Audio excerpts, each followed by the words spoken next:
The #1 selling product of its kind with over 20 years of research and innovation. Botox Cosmetic, out botulinum toxin A, is a prescription medicine used to temporarily make moderate to severe frown lines, crow's feet, and forehead lines look better in adults. Effects of Botox Cosmetic may spread hours to weeks after injection, causing serious symptoms. Alert your doctor right away as difficulty swallowing, speaking, breathing, eye problems, or muscle weakness may be a sign of a life-threatening condition. Patients with these conditions before injection are at highest risk. Don't receive Botox Cosmetic if you have a skin infection. Side effects may include allergic reactions, injection site pain, headache, eyebrow and eyelid drooping, and eyelid swelling. Allergic reactions can include rash, welts, asthma symptoms, and dizziness. Tell your doctor about medical history, muscle or nerve conditions including ALS or Lou Gehrig's disease, myasthenia gravis, or Lambert-Eaton syndrome, and medications, including botulinum toxins, as these may increase the risk of serious side effects. For full safety information, visit BotoxCosmetic.com or call 877-351-0300. See for yourself at BotoxCosmetic.com.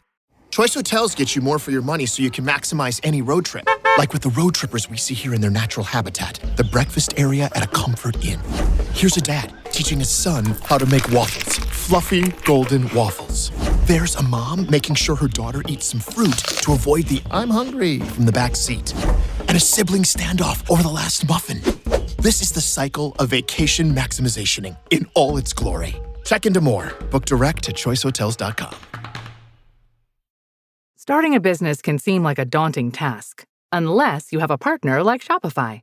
They have the tools you need to start and grow your business. From designing a website to marketing to selling and beyond, Shopify can help with everything you need.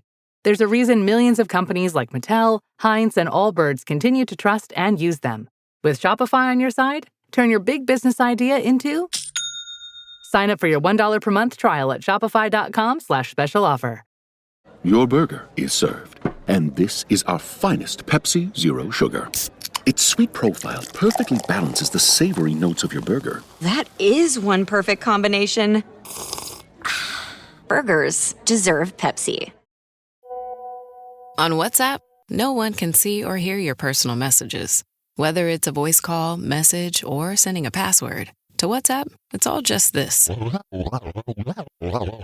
So whether you're sharing the streaming password in the family chat or trading those late-night voice messages that could basically become a podcast, your personal messages stay between you, your friends, and your family. No one else. Not even us. WhatsApp. Message privately with everyone.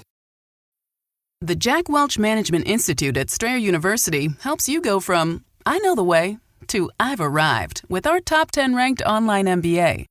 Gain skills you can learn today and apply tomorrow. Get ready to go from "make it happen" to "made it happen" and keep striving. Visit strayer.edu/Jack Welch MBA to learn more.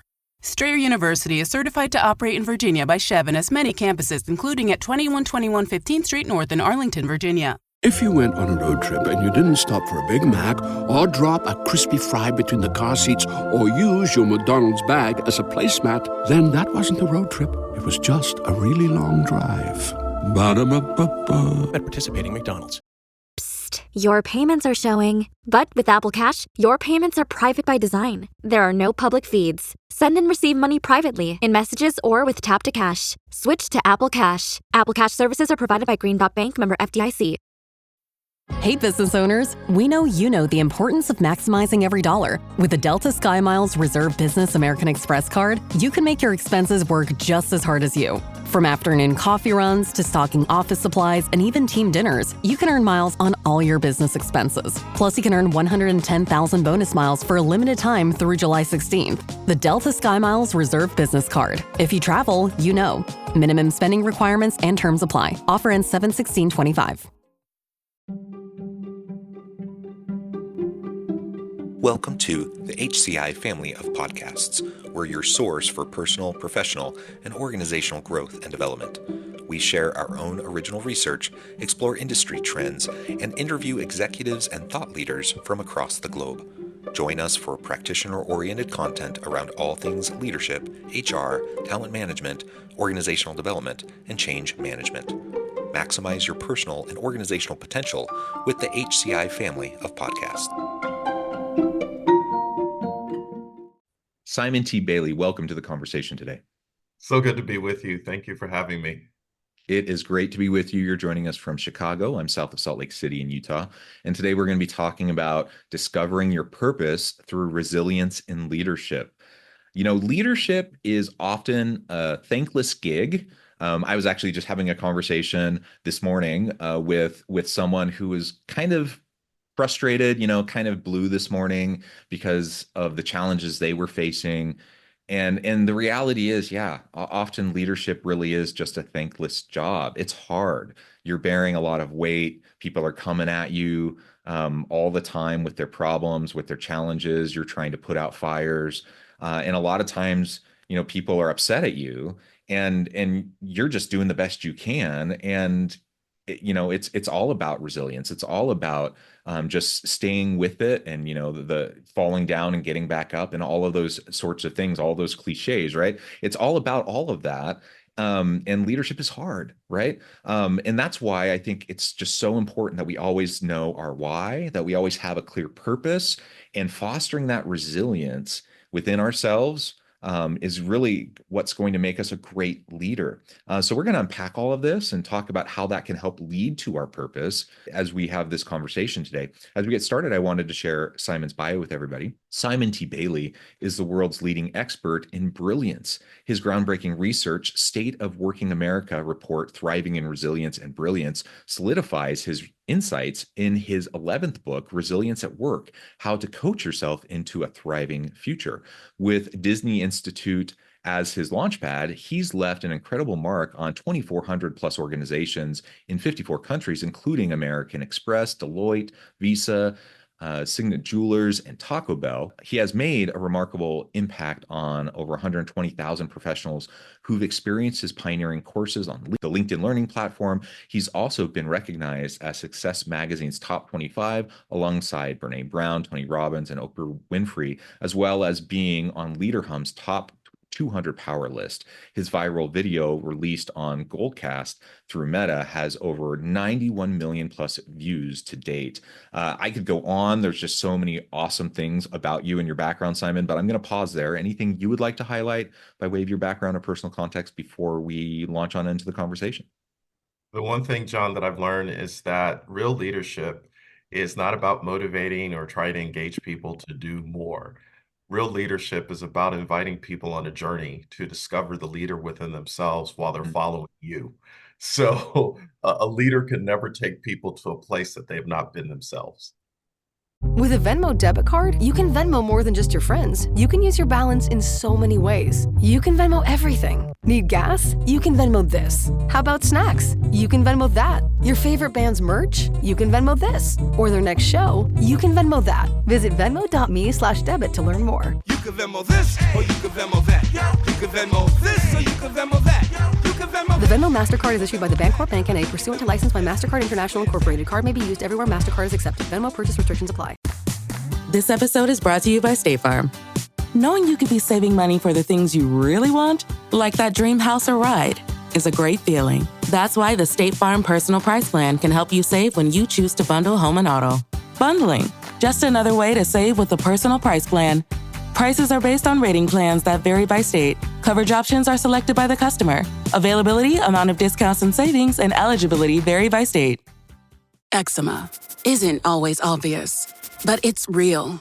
And so is the relief from Ebglyss. After an initial dosing phase, about 4 in 10 people taking Ebglyss achieved itch relief and clear or almost clear skin at 16 weeks. And most of those people maintain skin that's still more clear at 1 year with monthly dosing. Ebglyss, lebrikizumab, LBKZ, a 250 milligram per 2 milliliter injection, is a prescription medicine used to treat adults and children 12 years of age and older who weigh at least 88 pounds or 40 kilograms with moderate to severe eczema, also called atopic dermatitis, that is not well controlled with prescription therapies used on the skin or topicals, or who cannot use topical therapies. Ebglyss can be used with or without topical corticosteroids. Don't use if you're allergic to Ebglyss. Allergic reactions can occur that can be severe. Eye problems can occur. Tell your doctor if you have new or worsening eye problems. You should not receive a live vaccine when treated with Ebglyss. Before starting Ebglyss, tell your doctor if you have a parasitic infection. Searching for real relief? Ask your doctor about Ebglyss and visit ebglyss.lilly.com or call 1-800-LILY-RX or 1-800-545-5979.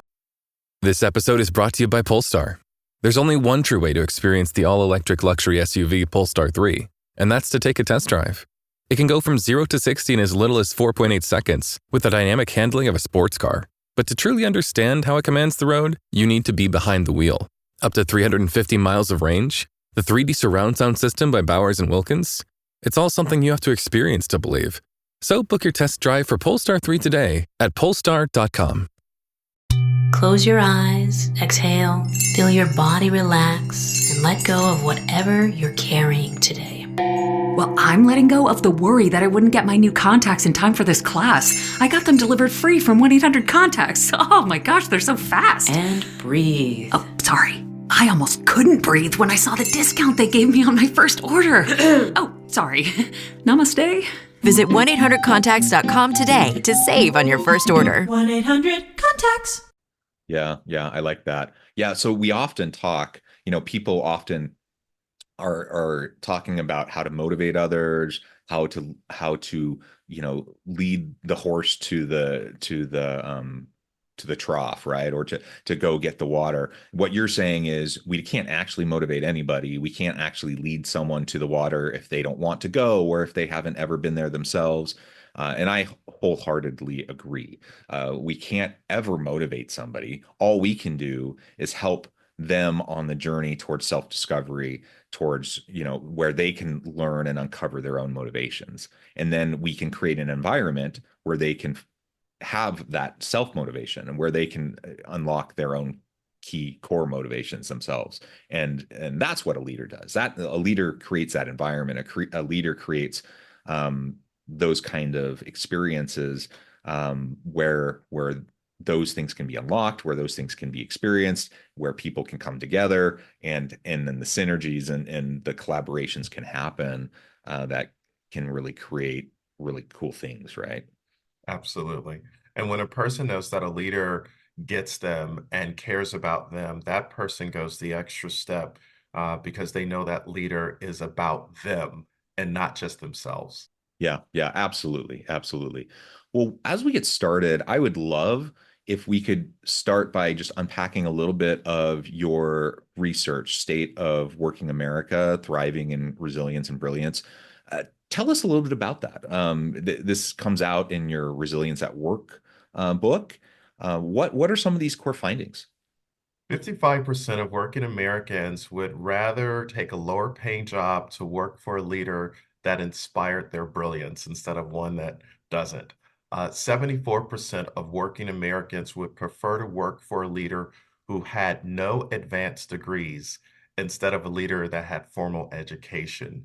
And what we begin to discover in the research, John, is that people want to work in an environment and for a leader where they are celebrated rather than tolerated. And what that simply means, and I'll use myself as an example. So I was working at Disney, John, and I was a jerk of a boss. I was way over my skis. I was a boss with an agenda instead of a leader with a vision. And if the truth be told, Disney was about to invite me to find my happiness elsewhere because I had a need to control, a need to be right. And I was in my own way, had no self-awareness, had a lot of ego edging goodness out. And what I began to discover after organizational development did an intervention, and they took me through the tried and true start, stop, and continue. What they said is you manage up really well, but you don't care about your folks, and they know it. And so for almost 18 months, once a month, I had to go to Disney University to understand what it really meant to be a leader in the culture at that particular time. And three takeaways. Number one, if I don't look myself in the mirror and admit that I don't know what I don't know, then he's going to bounce me, right? Number two, and I got this from one of my mentors, John Maxwell, is that consistency compounds over time. So consistent action behavior in the right direction. You're not phoning it in. People know that you are doing the work of leadership. They start to believe you and trust you. But then the third thing is always coming back to these two questions. Why you? Why now? Why should people follow you? Why right now? Because everybody is making a bet on you, on their career, on the organization. What is bet? Brilliance, energy, time. And sometimes they're going to hedge their bet if they think this leader is not really up to leading in the right way. But when they find a leader that gets it, oh my goodness, that's the unlock. People will go the extra step because they're like, okay, this is the one. This leader has found their inner Neo in the Matrix, and I want to follow. I like that. Yeah, I like that. And you're right. I mean, your experience at Disney, that's not an uncommon experience. I think especially for a lot of young, inexperienced leaders, oftentimes they're thrust into those roles. They don't know any better. They don't know how to lead. They've been successful in their careers up to that point for totally different reasons. Like they've been successful in sales, or they've been successful in whatever functional role they've been in. Now they're thrust into a leadership role. They're expected to manage a team. They have no idea what they're doing. And all they can really do is try to mimic maybe what they've seen other people do, what they've seen on TV or in movies. And oftentimes that's not particularly healthy, or productive. And it's no wonder, like a lot of people just don't have the skill set. They just don't know what to do. And so you end up having a lot of people in those early stages in their career that do what you did. And it's, I have a lot of sympathy for that. Not that I want to have a lot of bad bosses out there, but I do have sympathy when people just don't know any better. And so, kudos to you for going through the work, of trying to learn and grow and figure out what you didn't know. And to, that's hard. That's hard to go through that self-reflection, to admit what you were doing wrong, and to admit, where there were gaps, and all of that. That's painful. Especially, it's painful to the ego. It's painful, to know that maybe you were causing some harm to your people. But one of the key insights that you shared in that story that I think is really important to drill down on is the care piece. Like Yes. it's great to be able to lead up. We need to be able to lead up, down, across. Like there's different kinds of leadership and all of those are important. But when we're talking about leading a team, we need to show that we care. Like they need to believe it. They need to know that we sincerely care about their growth and development. Not that we can motivate them. Like I cannot get people to do what they don't want to do. I mean, I suppose I can, like, figuratively hold a gun to their head with like carrots and sticks and like threats of firing them and whatever. Like there are those types of things where I can, like, in the short term, get someone to do something out of fear. But overall, like in the long term, I can't really get anyone to do anything unless I'm setting the stage for them to find the motivation within themselves. And that's going to be really hard to do if they don't feel like I genuinely care about them, and that I genuinely want them to be successful, and that I genuinely want them to develop and grow and be prepared for the next stage in their career. Those are all pretty basic human desires and needs that anyone wants in any relationship, whether it's a workplace relationship or a personal relationship or whatever. And so it's all built upon trust, and you can't have that trust if there's no, like, genuine sense of care, right? And so again, kudos to you for discovering that, for figuring that out, for going through the work of developing your skill set and your competencies around leadership. And just a call out to that for anyone listening: if you find yourself in that same boat, like where you find yourself in over your head a little bit, you find yourself despite your best intentions of maybe falling a little bit short, that's okay. Like that's normal. I think everyone finds themselves in that boat from time to time. And what matters more is that you're willing to do the work, that you're willing to try, and that you're willing to continue to press forward. That's really what resilience and leadership is all about. If we all just knew all the answers, if we all just were perfect, one, that would be kind of boring. A world where everyone was just perfect all the time. I don't want to live in that world. But two, we're human. Like that's just not reality. Like that's never going to be the way it is. And so, just set that aside. Like you don't need to feel bad about being imperfect. What you need to do is just recognize that yes, mistakes will happen. Always, they will happen. It's not a problem that they will happen. What's a problem is if you're unwilling to acknowledge them when they happen, if you're unwilling to grow from, the things that you're learning about, right? Yes, absolutely. And one of the things that our research really showed us as it relates to this concept of brilliance and resilience, here's the visual.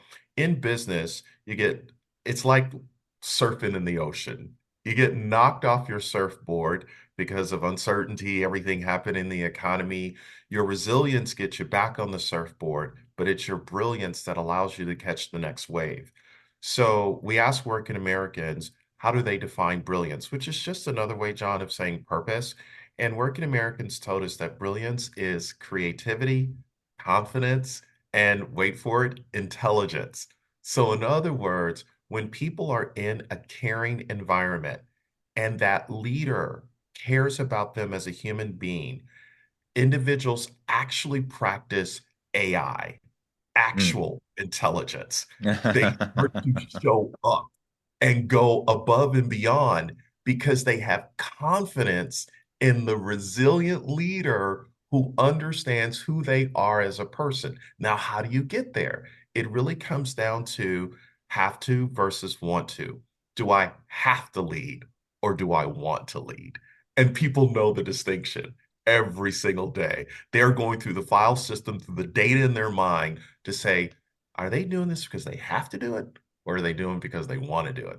And that wanting to do it leader has made that emotional commitment to do three things, John. Number one, commit to coach, realize their attitude is key. And number three, how can I create an impact for this person? Because it's not about me, it's about we. Yeah, I like that. When you first started to say that, my mind went to a slightly different place. Uh, Um, the reluctant leader, I actually really like. It's a different type of reluctant leader than I think what you were describing. So in my mind, I really admire the quote unquote reluctant leader, the person. It's not about them. It's not the arrogance. It's not the ego. They would be more than happy to be behind the scenes supporting other people. Um, those are the types of people I love it when they find themselves in leadership roles because it really isn't about them. It's just about them helping other people. But actually, I think that's exactly what you're describing. totally. Totally. And it's not about the person who's like campaigning for the position. They're trying to like play the political games to try to maneuver themselves to get into the role, not because they, are trying to help others or care about other people or, whatever. It's just all about climbing that rung of the ladder so they can get to the next rung to the next rung. So someone who cares about the role, who wants to be in the role for those reasons, that's the kind of person that I'm not so interested in and as having as a leader. But I really like the person that, may not really care about the position otherwise. They might be the reluctant leader, but once they're in, they're invested. Once they're in, they're going to put their whole heart and soul into it because they know that what they're doing matters and that other people are relying on them and that their job is to help support those on their team. Like their job is to help lift up everyone that's working with them, right? Like Absolutely. a rising tide lifts all ships, and their job is to be that rising tide. I would be so bold to say if you look at the reluctant leader, they probably have had more people be promoted out of their department into other areas of an Right. organization. Number one. Number two, they probably have higher customer satisfaction scores just because leaders create the experience for employees, employees create the experience for customers. But then number three, if you look at their financial performance inside an organization, their KPIs, all of the things that we know, that reluctant leader who has their head down to say, how do we do it right? And how do I empower people to go and do it? They make things happen. And there might be some correlation in how we think about it. Yeah, yeah. Well, I love that. So all of this, I think, as we talk about this resilience, as we talk about, the leader who's willing, recognizing sometimes it's a lonely road.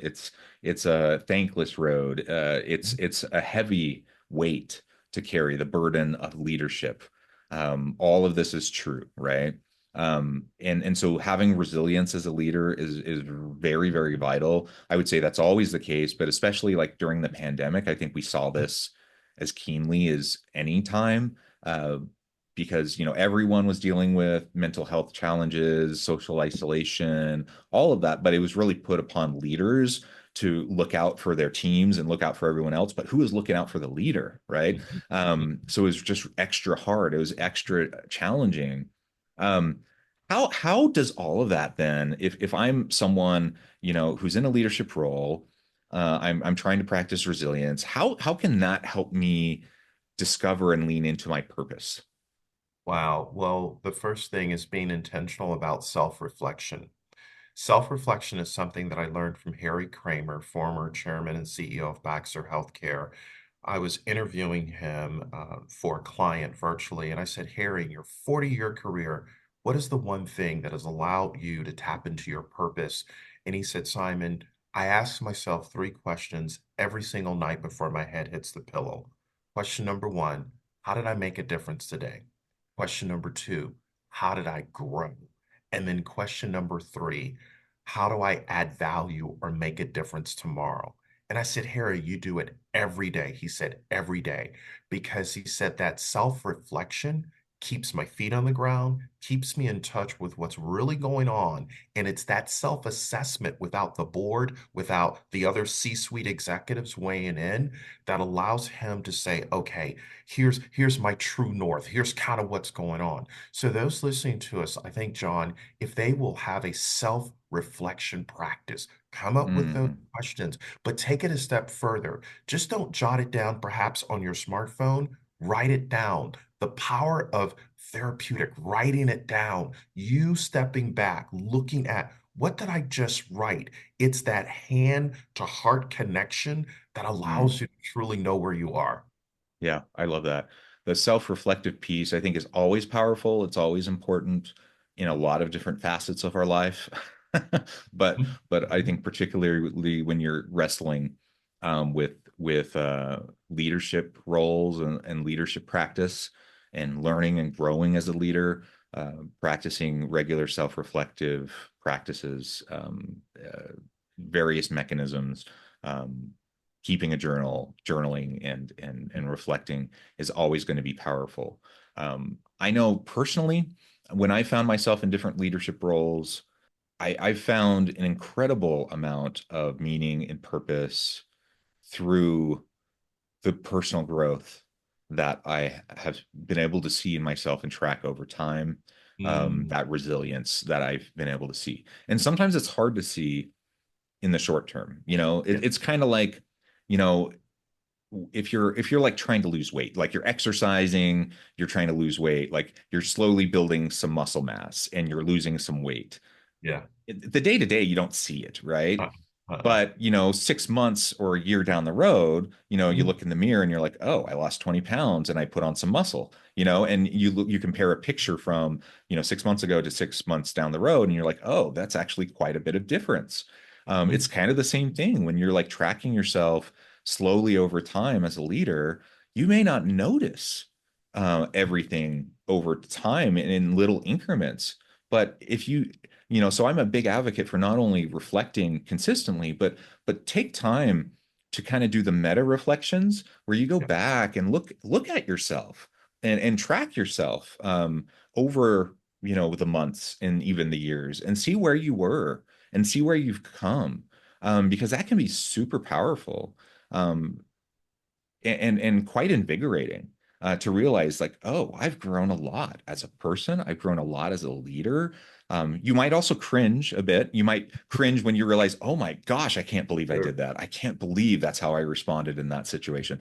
But it also shows growth. It shows your humanity. It shows your growth. It shows that, you're on the right track. And that's a powerful motivator. That's a powerful thing. That's a powerful purpose. I've felt that, and I think others can too. What you've articulated is resilience is really a muscle, and resilience creates character development, to your point, personal development. And as you know, character development happens when no one is looking. It's the Mm. little things that make a difference every single day. Or we could say a little becomes a lot over a long period of time. Well, Simon, this has just been a real pleasure. I know at the time I need to let you go here in just a minute, but before we wrap things up for today, I wanted to give you a chance to share with the audience how they can connect with you, find out more about your work, your team, and then give us the final word on the topic for today. Sure. You can go to simontbailey.com, in LinkedIn, Simon T. Bailey. And I would just say, wherever you are in the world right now, find somebody to care about them, not for what you can get from them, but what Mm. you can give to them. And what you'll discover is the helper's high. There's research out of Emory University that says when you help someone else, the reward centers in our brain begin to light up almost as if we have been on the receiving end of the person we've just helped. And John, they call it the helper's high. So if you want to I be love a it. leader, let's get high together. I love it. One of the best highs you can have, right? Yes. Very good. Well, Simon, thank you so much. It's been a real pleasure. I encourage the audience to reach out, get connected, find out more about what Simon can do for you. And as always, I hope everyone can stay healthy and safe, that you can find meaning and purpose at work each and every day. And I hope you all have a great week.